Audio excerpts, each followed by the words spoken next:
C'est moi qu'on a choisi pour venir vous parler parce que je suis un conférencier qui excelle dans l'art de vulgariser les choses très simples. Et aujourd'hui, j'ai décidé de vous donner des explications toutes simples à la question suivante. Qu'est-ce qu'un restaurant? Bon, si j'avais à vous donner une définition générale très globale, je vous dirais qu'un restaurant, c'est quelque chose. C'est quelque chose qui existe. OK, à date, est-ce que ça va? Avez-vous des questions? Parce que je peux toujours faire un résumé. Non? Bon, si j'avais à vous donner une définition un peu plus spécifique, je vous dirais qu'un restaurant, c'est un endroit où les gens vont manger et les gens paient. Oui. Donnent de l'argent pour manger. C'est un service qui est offert, c'est donnant-donnant, c'est de la restauration, en fait. C'est un établissement En fait, on se le cachera pas, c'est dans le domaine de l'alimentation. Ce que je veux dire par là, c'est que dans un restaurant, il y a de la nourriture d'impliquée. Ça va ensemble, c'est vraiment interrelié. Idéalement, quand vous entendez le mot restaurant, le déclic qu'il faudrait qu'il se fasse dans votre tête, c'est lieu qui a rapport avec la nutrition. Vous avez l'air perplexe, il est où le problème? Qu'est-ce qui va pas? C'est parce que je suis en train de vulgariser, là. En fait, un restaurant, si j'avais à vous donner une sous-définition, c'est l'un des nombreux moyens à notre disposition pour essayer de subsister. En fait, c'est un commerce, mais il ne faut pas virer fou avec ça non plus. Bon, je le ferai pas, là, mais j'ai vraiment le goût de faire une synthèse du dernier bloc. Maintenant, quel est le cheminement qui nous mène à nous rendre au restaurant? Parce que c'est de la restauration, il n'y a pas à ressortir de là. Le tout commence par une petite fringale, ce qu'on appelle communément la faim, l'appétit. Il peut y avoir différents degrés d'appétit. Ça peut être un appétit minime, un appétit qui te fait dire « Ouais, j'ai un petit creux, mais c'est pas plus que ça, là. » Ou ça peut être un appétit moyen qui te fait dire « Ouais, j'ai un peu faim, mais pas nécessairement beaucoup, là. » Ou ça peut être un appétit féroce qui fait dire « J'ai pas mal faim, là, je mangerai pas mal, de la viande, des patates, je mangerai beaucoup. » Là, vous aurez peut-être le goût de me dire qu'il y a des degrés d'appétit qui peuvent se situer entre ceux que je viens de mentionner. Bon, peut-être, mais c'est pas le temps de me dire ça, c'est parce que je suis en train de vulgariser, là. Bon, encore une fois, je vais m'abstenir, mais ça me tente tellement de récapituler. Donc, à partir du moment où vous avez à tout le moins un peu faim, vous choisissez un restaurant que vous aimez, parce que c'est mieux que vous aimiez les restaurants, parce que si vous partez à reculons parce que vous n'aimez pas les restaurants, rendu là, vous serez pas content. Et vous risquez de moins apprécier votre séjour au restaurant comme tel. Donc, une fois le restaurant choisi, vous vous rendez au restaurant par le moyen de locomotion que vous désirez. Ça peut être à pied, en auto, en autobus.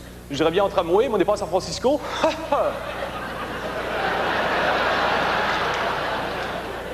Donc, une fois rendu au restaurant, vous ouvrez la porte, vous rentrez, vous allez voir l'hôtesse, vous dites « J'ai faim ». Vous n'êtes pas obligé de le dire, c'est un prérequis. Vous êtes déjà censé avoir faim. C'est un principe, c'est de la restauration, en fait. Quand vous rentrez, le gardez toujours en arrière-pensée que vous êtes dans un restaurant, puis ça devrait bien aller normalement. Donc, vous allez voir l'hôtesse à l'accueil et vous lui dites que vous voulez une table pour manger. Ou, si elle ne comprend pas, vous pouvez toujours lui dire « Nous souhaitons manger tout en utilisant votre mobilier ». Et là, vous faites assigner une table, c'est sur ça que vous allez manger. Et il faut dire à l'hôtesse le nombre de personnes que vous allez être, parce qu'il y a un lien direct entre le nombre de personnes et la grosseur de la table. Plus vous allez de monde, plus vous allez avoir une grosse table. Tu sais, quand tu es assis sur une table assez grosse qui fait en sorte que tu as de la place et tu es à ton aise, tu sais, c'est le fun, tu es content, tu as de la liberté de mouvement pour manger. Et ça fait en sorte que tu apprécies plus ton séjour. Au restaurant comme tel. Tu sais, des fois, tu manges, tu es un droitier, à ta droite, il y a un gaucher, tu sais, les bras, tu te nuis. Ça peut engendrer des discussions comme « Oups, excuse-moi, non, c'est moi qui s'excuse, fatigant. » Donc là, vous asseyez, habituellement, le couvert est déjà mis. Par couvert, j'entends verre, ustensile, napperon. Les napperons servent à pallier les dégâts. Tu sais, quand tu prends une bouchée, ça tombe de la fourchette, ça tâche. Quand tu constates que c'est tombé sur le napperon, tu te dis « Ah, c'est tombé sur le napperon, c'est moins pire. » Donc, le couvert est déjà mis, c'est à ce moment-là que le serveur ou la serveuse devient un facteur. Je veux dire, il ne devient pas un gars qui passe le courrier, là. Oi, non. Non, c'est à ce moment-là qu'il rentre en jeu. Serveur, serveuse, c'est soit un homme ou une femme, c'est les deux options. En fait, je me sens un peu foufou de vous dire ça, mais je garantis que vous pourrez servir par un humain. J'aimerais revenir sur quelque chose que je m'en veux énormément de ne pas avoir expliqué tantôt quand je disais qu'il fallait dire à l'hôtesse combien vous allez être de personnes pour manger. C'est que ça se peut que vous disiez à l'hôtesse, exemple, on va être 4, Là, on est 3, mais l'autre va arriver, tu sais, plus tard. Ça se peut, ça. Il y en a un qui arrive pour le dessert. Ben, pas rien que le dessert, il peut arriver pour le repas ou pendant le potage. Bref, il arrivera quand il arrivera. Peut-être que c'est prévu qu'il arrive plus tard, peut-être que c'est son anniversaire et vous voulez faire une surprise. Genre, il arrive, vous dites « Surprise, on est là, tu sais, c'est surprenant. » Ou peut-être qu'il est tout simplement en retard. Dans ce cas-là, ce que vous pouvez faire, c'est avoir un cellulaire, puis l'appeler et dire « Hey, chose, t'es en retard, je le sais, je suis au restaurant, puis toi, t'es pas au restaurant. » Je regarde autour de moi, aucune trace de toi.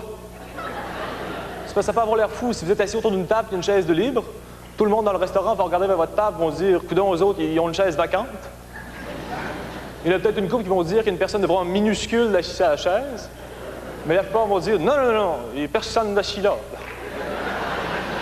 Et là, on se retrouve en plein quiproquo, en plein vaudeville. Bon, reprenons la procédure. Là, le serveur ou la serveuse risque de vous amener du pain.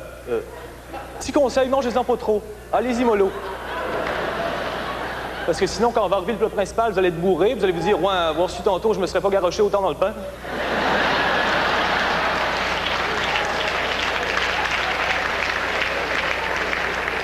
Ben, je dis du pain. Il y a des restaurateurs très taquins qui prennent beaucoup de liberté. Ils s'amusent à remplacer le pain par des équivalents bourratifs. Majoritairement des produits du groupe pain céréalier, comme des craquelins. Et ça, pour des puristes comme moi qui s'attendent à trouver du pain sur la table, ça peut être embêtant. Embêtant au point où ça peut me faire dire des répliques du genre « Coudonc, aux autres, ils se pensent bien innovateurs avec leurs biscottes. » Mais l'inconvénient avec ces équivalents bourratifs-là, c'est que contrairement au pain, ils sont croustillants. Ça fait du tapage. Genre que quand votre dentition croque et fait céder supposons de biscotte, ben, ça peut générer des onomatopées comme crack. Ou encore scrunch. Ça peut même faire pow, mais ça veut probablement aussi dire qu'il y a une bombe qui vient d'exploser dans le restaurant. Et à ce moment-là, le problème de la biscotte tapageuse est vraiment relié au second plan. Ensuite de ça, vous commandez vos plats, vous les recevez, vous mangez, vous payez, vous quittez. OK, ça fait le tour de la restauration. Avez-vous des questions?